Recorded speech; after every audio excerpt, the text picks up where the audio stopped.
Hello everyone. Today I how to find minors and cofactors of a 3x3 matrix. तो आज हम 3x3 matrix के miners और cofactors, आज मैं आपको माइनर्स निकालना सिखाऊंगा और कोफैक्टर्स निकालना सिखाऊंगा 3x3 मैट्रिक्स के। तो मैं बता रहा हूँ कि आपको IKD सर जो यूट्यूब चैनल्स है इस पर सबसे इजी वे में मैथमेटिक्स और फिजिक्स के टॉपिक्स मिलते हैं। मैथमेटिक्स के 9, 10, 11, 12 और फिजिक्स के भी 9, 10, 11, 12 के जितने भी टॉपिक्स हैं सब एकदम इजी वे में, इजी लैंग्वेज में आपको एक्सप्लेन किए जाते हैं, समझाए जाते हैं, तो आप यहाँ से समझ सकते हैं। लेकिन आज मैं आपको how to find the minors and cofactors of a matrix, और मैट्रिक्स भी कौन सा होगा 3x3 ऑर्डर का। तो आओ सबसे पहले एक मैट्रिक्स लिखते हैं हम 3x3 ऑर्डर का। Let the A is equal to, ये हमारे पास एक मैट्रिक्स हो गया जिसमें पहले एलिमेंट का जो नेम है, name of the first elements in matrix, वो A11 होता है फर्स्ट रो में और सेकंड कॉलम में। फर्स्ट रो तो ये है और कॉलम कौन सा है, नंबर ऑफ कॉलम सेकंड में, जो इसका नाम है 1, 2, इस तरह से 1, 3। ऐसे ही यहाँ सेकंड रो के अंदर रो नंबर पहले लिखा जाएगा, कॉलम नंबर बाद में। ये जो पहला नंबर है ये का नंबर ऑफ रो है, रो का नंबर होता है, दूसरा कॉलम का नंबर होता है। तो यहाँ पर ए सेकंड रो और सेकंड कॉलम, यहाँ पर ए कौन सी रो है इसमें, सेकंड रो थर्ड कॉलम, इसलिए यहाँ पर A31। 3 का मीन्स क्या है, रो, नंबर ऑफ रो।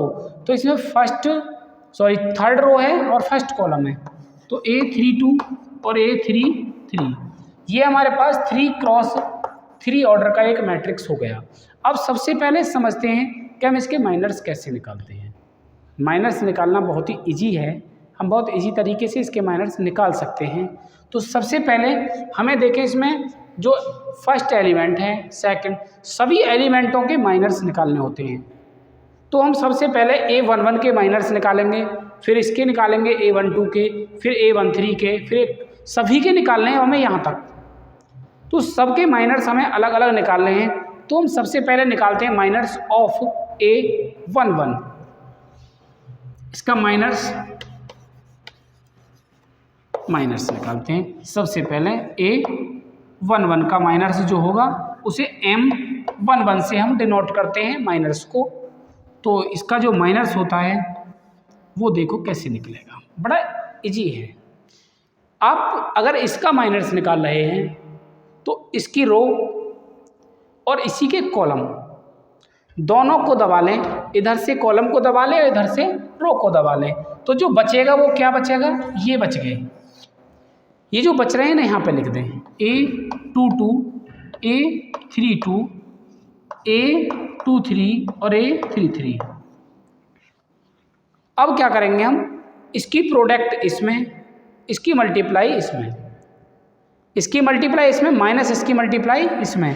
तो इसका जो आंसर आएगा A22, इसकी मल्टीप्लाई इसमें करेंगे, मल्टीप्लाई A33 माइनस इसकी मल्टीप्लाई अब इसमें करेंगे A23 माइनस A32।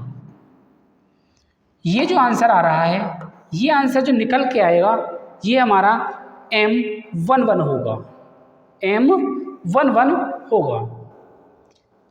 क्लियर, समझ में आया। अब देखिए हमने सिर्फ एक ही एलिमेंट के लिए भी M11 निकाला है।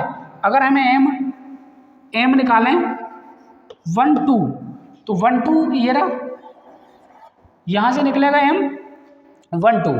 तो M12 कैसे निकालेंगे उसे भी यहाँ समझ सकते हैं।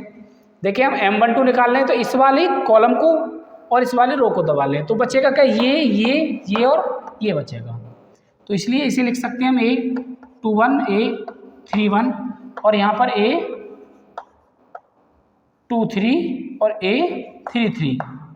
सेम इसकी ऐसे ही मल्टीप्लाई, इसकी इसमें, इसकी मल्टीप्लाई इसमें और इसकी मल्टीप्लाई इसमें, दोनों को सब्ट्रैक्ट कर देंगे, आंसर हमारा आ जाएगा निकल के।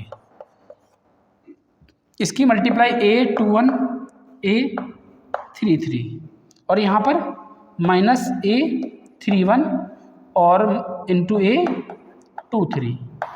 सिमिलरली इसी प्रकार हमें इसके प्रत्येक एलिमेंट इसका निकालें, इसका निकालें, इसका इसका इसका सबका निकालना है, इसका निकालना, कोई भी एलिमेंट छोड़ना नहीं है, सबका माइनर्स हम इसी तरह से निकालते हैं।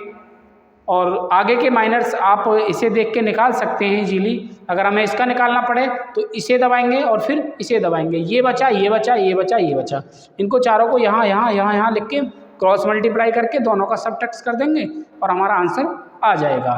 तो M11 हमें इसी प्रकार इसमें M13 M21 M22 M23 M31 M32 और M33 ये सभी हमें निकालने होंगे इसी प्रकार से सेम। अब मैं आपको इसी वीडियो के अंदर कोफैक्टर भी निकालने बता दे रहा हूँ ताकि आप जल्दी से समझ जाएं, क्योंकि माइनर और कोफैक्टर दोनों एक दूसरे से जुड़ा हुआ टॉपिक है, तो आप तभी समझेंगे जब मैंने आपको बता दूंगा।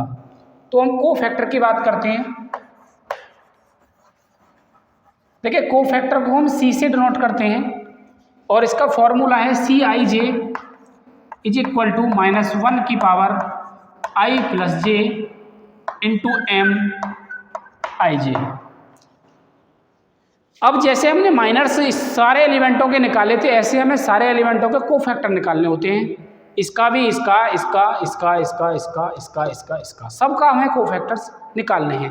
अब हम निकालते हैं कोफैक्टर। जैसे सपोज करो हमें C11 निकालना है, भाई इस पहले वाले को हम C11 बोलेंगे इसका कोफैक्टर निकालने के लिए, और इसको 1 2 बोलेंगे। तो जो I है, I का मतलब क्या है? I का मतलब होता है हमारे पास कि ये डिनोट करता है रो में एलिमेंट की पोजीशन को। रो के अंदर एलिमेंट की पोजीशन कौन सी है? रो फर्स्ट रो में आ रहा है और फर्स्ट, और जो दूसरा ये 1 है ये J को डिनोट करता है, और इससे पता चलती है एलिमेंट की पोजीशन इन कॉलम। कॉलम के अंदर एलिमेंट की पोजीशन क्या है, कौन से नंबर पर आ रहा है। तो ये जो I है, I हमारे पास रो में पोजीशन बताएगा और J जो है वो कॉलम में बताएगा। ये दो चीज़ें हैं। अब हमें C11 निकालना है, तो आप यहाँ वैल्यू पुट करें -1 की पावर 1 + 1 और M11। अब देखें क्या है, C11 इज इक्वल टू -1 की पावर कितनी हो गई 2 और M11। अब देखें M11 की वैल्यू हमने जो माइनर्स में यहाँ निकाली थी यही वैल्यू पुट करनी है, ये वाली वैल्यू हमने निकाली थी। आप इसे यहाँ पुट कर सकते हैं या इसे पुट कर लें, या आप इसे पुट कर लें। इसे पुट करने के बाद फिर भी आपको कैलकुलेशन करनी पड़ेगी। इसको पुट कर लें या इसको पुट कर लें। A22 A23 A32 A33 ये चीज़ हम निकालेंगे इसके अंदर से। ये M11 की वैल्यू है जो हमने यहाँ से रखी है। क्लियर? तो -1 की पावर 2 की वैल्यू क्या होगी? 1 ही होगी। तो इसकी वैल्यू तो -1 मल्टीप्लाई -1 इज इक्वल टू 1। तो 1 आ गई, बचा ये। इसकी क्रॉस मल्टीप्लाई ऐसे ही करके लिख देंगे A22 A33 minus A32 into A23। ये जो वैल्यू निकल के आई, ये जो आंसर होगा ये आपका C11 होगा। अब हमें C11 ही नहीं निकालना, कोफैक्टर में हमें सारे कोफैक्टर्स निकालने होते हैं, C11 C12 C13। तो जैसे मैंने ये निकाला है आप इसी तरह से सारे के सारे कोफैक्टर्स निकाल सकते हैं। मेन पॉइंट क्या है आपका, I और J की वैल्यू यहाँ समझदारी से रखना।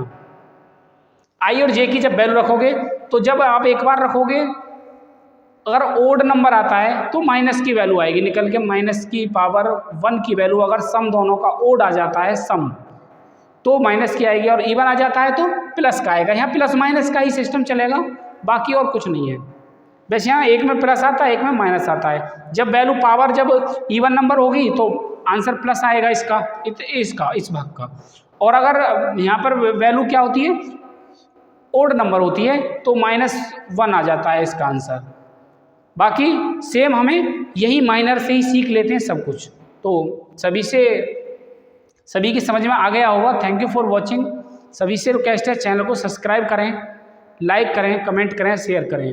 देखिए सब्सक्राइब आपके लिए बड़ा ही ज़रूरी है, क्योंकि आप यदि पढ़ रहे हैं, स्टूडेंट हैं, तो मैं इस प्लेटफार्म पे आपके लिए फिजिक्स और मैथमेटिक्स के अच्छे सॉल्यूशन एकदम सिंपल वे में बताता हूँ। तो थैंक यू।